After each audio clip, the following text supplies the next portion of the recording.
WBPSC দেখো, এর আগের দিন আমি একটা ভিডিও দিয়েছিলাম যেখানে লাইব্রেরি সায়েন্সের গেজেট প্রকাশিত হয়েছে এবং স্কুল লাইব্রেরিয়ানে নিয়োগের একটা কথা বলা হয়েছে। তো সেখানে আমরা কিন্তু অফিসিয়াল নোটিফিকেশান পাইনি, আমরা অফিসিয়াল নোটিফিকেশানের জন্য ওয়েট করে আছি। তো তোমরা অনেকেই কমেন্ট করেছিলে যে না স্যার, আমাদের পরীক্ষাটা কোন সিলেবাসের উপর হবে বা আপনি কি ক্লাস করাবেন কি করাবেন না, এই বিষয়ে আজকে আমি ভিডিওটা বানাতে চলেছি। প্রথমত হচ্ছে, যেহেতু অফিসিয়াল নোটিফিকেশান আমরা পাইনি, সেই জন্য আমরা কিন্তু অফিসিয়াল সিলেবাসটাও দিতে পারছি না।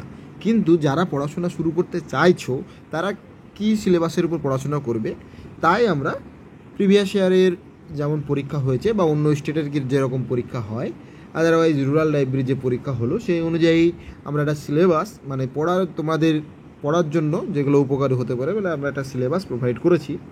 এটা তোমরা টেলিগ্রাম গ্রুপে গেলে পিডিএফটা পেয়ে যাবে। কিন্তু তার সঙ্গে সঙ্গে আমি ভিডিওটাতে একটু আলোচনা করি যে সিলেবাসটা কী ধরনের কী হতে পারে বা কী নিয়ে তোমরা পড়াটা শুরু করতে পারো। তারপর অফিসিয়াল নোটিফিকেশান আসলে কিন্তু সেটা তোমরা পেয়ে যাবে।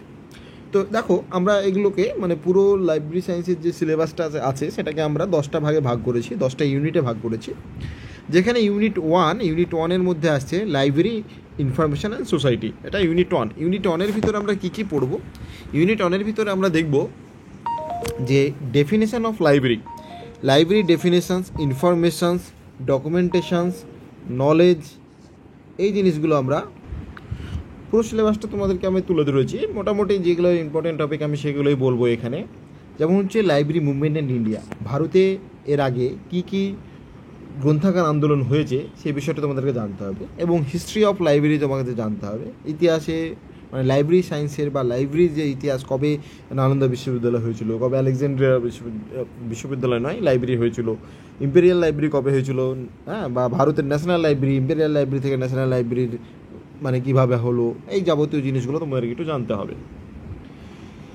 এবার টাইপস অফ লাইব্রেরি, এটা থেকে কিন্তু পরীক্ষায় অনেক প্রশ্ন আসে, হ্যাঁ, যে কত রকমের লাইব্রেরি আছে, তারপর কোন লাইব্রেরিটা কিসের মধ্যে পড়ে। যেমন একবার প্রশ্ন এসেছিলো যে ভ্রাম্যমাণ লাইব্রেরি কী ধরনের লাইব্রেরি, হ্যাঁ, এই টাইপসের প্রশ্নগুলো আসে। তারপরে এই যে এটা মোস্ট ইম্পর্ট্যান্ট একটা টপিক, দেখো 5 লজ অফ লাইব্রেরি সায়েন্সের যে 5 লজ, যেটা তোমার ওই এসআর রঙ্গনাথনের দেওয়া, সেই আইনটি সম্পর্কে জানতে হবে। সেখান থেকে প্রশ্ন আসে, সেখান থেকে কনসেপচুয়াল প্রশ্নও আসে।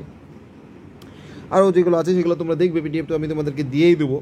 হ্যাঁ, এই যে কপিরাইট, সেন্সরশিপ, এই জিনিসগুলো জানতে হবে, পেটেন্ট, এই জিনিসগুলো তোমাদেরকে জানতে হবে। হ্যাঁ, নেক্সট দেখো library legislation in India, library সম্পর্কে যে আইনগুলো আনা হয়েছে, যেমন মডেল পাবলিক লাইব্রেরি অ্যাক্ট, হ্যাঁ, তারপরে ওয়েস্ট বেঙ্গল অ্যাক্ট, এই জিনিসগুলো তোমাদেরকে জানতে হবে। এছাড়া প্রফেশনাল অ্যাসোসিয়েশন যেগুলো আছে লাইব্রেরি সংক্রান্ত ইম্পর্টেন্ট প্রফেশনাল অ্যাসোসিয়েশন যেগুলো আছে, যেমন হচ্ছে IFLA, ILA, হ্যাঁ, এগুলো কিন্তু সব মুখস্থ করতে হবে এবং এগুলোর ফুল ফর্মও তোমাদেরকে জানতে হবে, কবে তৈরি হয়েছিল সেগুলো জানতে হবে, এদের কাজ কী সেগুলো জানতে হবে। হ্যাঁ, একটু বলে রাখি, আমাদের যে কোচিং সেটার নাম হচ্ছে ক্লিয়ার WBPSC। এখানে আমাদের অ্যাডমিশন চলছে, অলরেডি গ্রুপ CD এর জন্য ব্যাচ আছে, এছাড়াও WBSI কনস্টেবলের ব্যাচ পাবে, ক্লার্কশিপ এটা তো হয়ে গেছে, ছিল WBCS এর জন্য আমাদের ব্যাচ শুরু হচ্ছে। তো তোমরা আমাদের সঙ্গে যোগাযোগ করতে পারো, এই টেলিগ্রাম গ্রুপে অ্যাড হয়ে আমাদেরকে মেসেজ করতে পারো।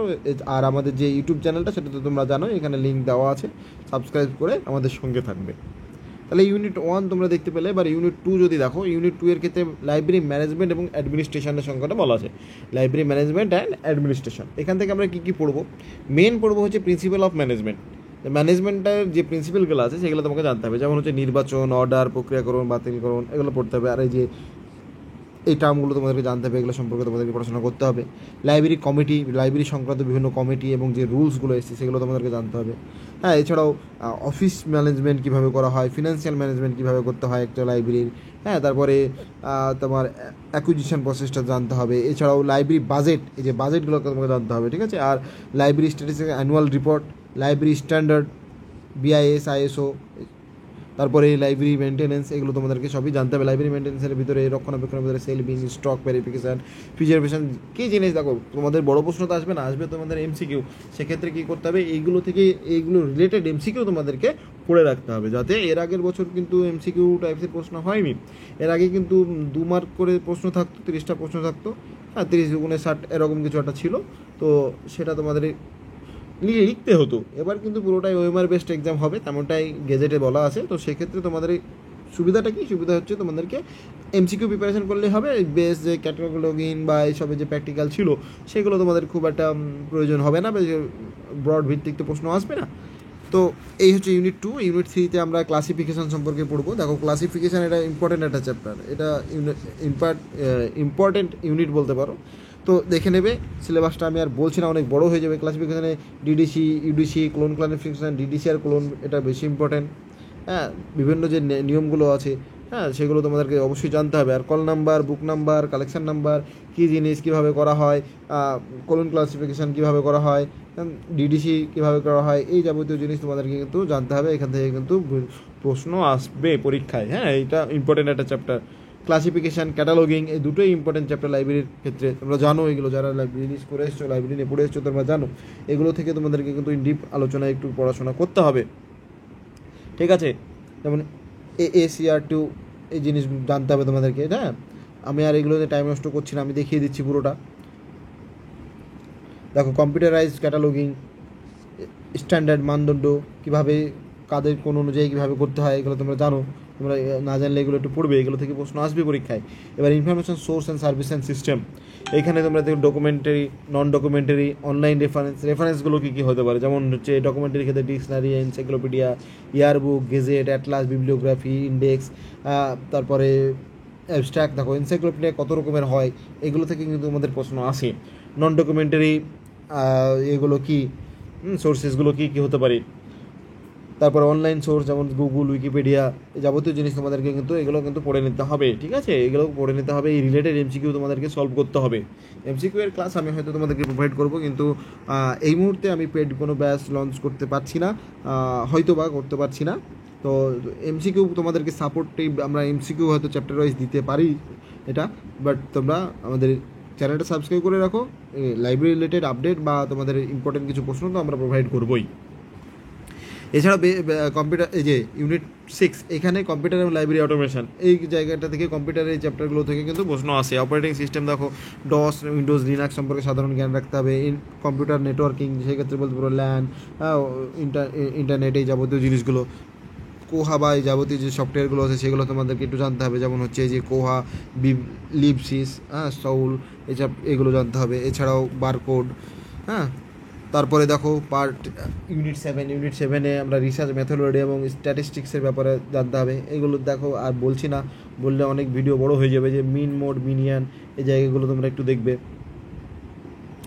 নেক্সট দেখো পার্ট 8-এ গিয়ে দেখছি, এই পার্ট 8-এ মানে ডিটোরিয়েশন, মানে কীভাবে বই নষ্ট হতে পারে বা সেগুলো সংরক্ষণ কীভাবে করা যেতে পারে, ডিজিটাল সংরক্ষণের কী কী প্রসেস আছে, এগুলো জানতে হবে। এগুলো লেস ইম্পর্টেন্ট, বাট এগুলো বেশি টাইম দেওয়া যাবে না। প্রথম 4-5টা বা 6টা যে ক্যাটালগিং, ক্লাসিফিকেশান, হিস্ট্রি বা তার প্রথম যে চ্যাপ্টারগুলো আছে, এগুলো তোমাদেরকে একটু বেশি নজরে রাখতে হবে। এগুলো থেকে কোশ্চেন কিন্তু বেশি আসার চান্স আছে।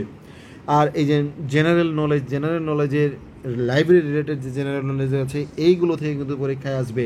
এটা নর্মালি কিন্তু আমরা বিলিস বা এতে পড়ে থাকলে ভালো, বা যদি না পড়ে থাকো সেক্ষেত্রে কিন্তু তোমাদেরকে আমি বলে রাখি কী করতে হবে। এটা কিন্তু এই লাইব্রেরি বা এডুকেশন রিলেটেড কিছু জেনারেল নলেজ তোমাদেরকে কিন্তু পরীক্ষার আগে প্রিপেয়ার করে যেতেই হবে।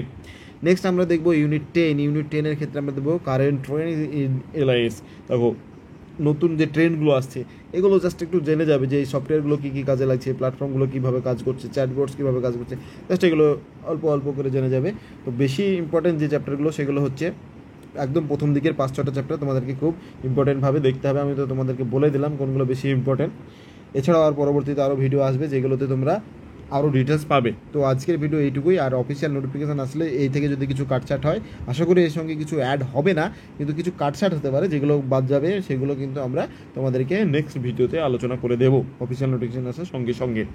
চলো সাবস্ক্রাইব করে আমাদের চ্যানেলের সঙ্গে অবশ্যই থাকো এবং আমাদের টেলিগ্রাম গ্রুপে জয়েন করে যাও, যাতে এরপরে লাইব্রেরি রিলেটেড কোনো ইনফরমেশান আসলে তোমরা মিস না করো।